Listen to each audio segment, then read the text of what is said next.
you blow up a huge number of cast members in a single moment, you don't want it to be completely random. You know, it feels like it's got to be earned, and it feels like it's got to be something that belongs to the world. At this point in the story, we try to introduce as few new elements as possible. You're trying to play with the pieces that we've got on the board, and of realizing that the wildfire was something that we had. Going back to earlier seasons and going back to the books, we've known for quite some time that the Mad King had planted caches of wildfire throughout the city. And when Jamie is telling Brienne the story of the last moments of the Mad King, he tells her that the wildfire was planted below major boulevards, and he actually says below the Sept of Baelor. I just couldn't have seen all of that. You know, I knew there was revenge to be had, obviously, from last year, but I'm still like, this is crazy. I got a phone call from Dan and David, and they said, hey, dude. And that was enough. I knew right then and there. It's like a slow burn. You basically start the sequence with a whole different bunch of people with a whole different bunch of expectations as they get ready for work one day, and they go to work, and then work becomes something completely different. Each one of the images was very carefully designed to flow into the next image that followed it. It was such a powerful way into this scenario, one that really shies away from giving away what's going to happen.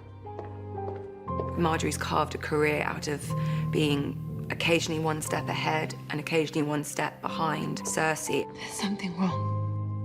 And the two ladies have battled quite evenly for this time. And what we obviously find out is that Marjorie's demise in being beaten was not her fault. It's down to the High Sparrow underestimating Cersei. You have nothing to fear, Your Grace. The trial will begin shortly. He's just become overconfident.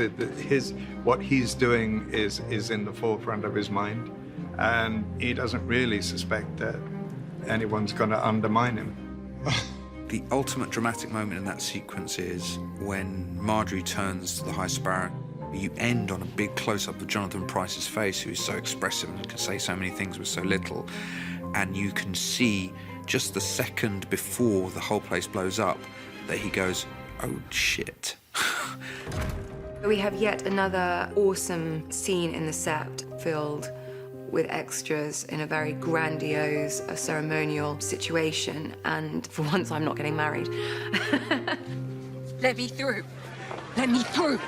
We filled the set with 287 extras and a light source and these big kind of things, air movers they're called, that kind of do these gusts of air, and we would do a timing. We would go in 3, 2, 1, go!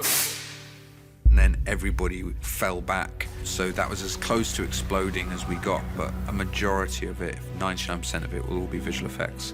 We get storyboards from the director, and then we go into previs, and we work out cameras and animations. Then we have a good animatic version of that final shot, so we know first how to shoot it, and B, what it's going to look like. Obviously, it looks like a video game, but we know what we're going for and how we want it to look at the end of the day. We see it from the inside. We come outside, we see the windows getting blown out, and then we see it, of course, from Cersei's and Tommen's POV. It needed many iterations in previs to get the beats of it right, so that Dan and David felt like it was emotional enough, it was big, but also it didn't get so big that we lost our main characters in it. We don't have an exterior Sept. It's always been a combination of found locations and CGI. So we knew that the exterior of blowing up the set would be something that would have to be completely generated by visual effects. We knew, however, we would want some elements. Action! It's lit underneath. We made lighting trays underneath that had a UV LED strip system. And then the puddle itself is a high fluorescent pigment. When you're lighting from underneath, it's glowing already. Then with light from above as well, and you've got the additional, and that's what gives it that real high fluorescence.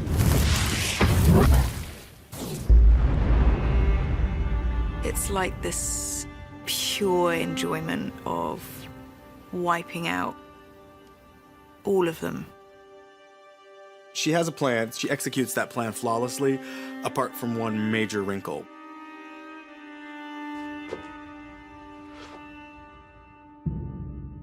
The very person that she wanted to protect most in the world is lost as a direct result of her actions. Show me. What we were trying to do in the scene is to show that something dying inside her. The prophecy has come true. She's seen all of her children die. The thing that kept her going for so long is gone. She's been through so much and she's so hardened that she's not even capable of mourning him. The next step is that she's going to take that throne.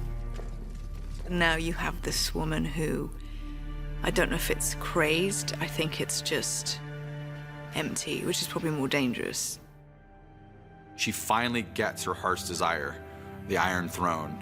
At the same time, she's lost almost everything that she cared about to get it.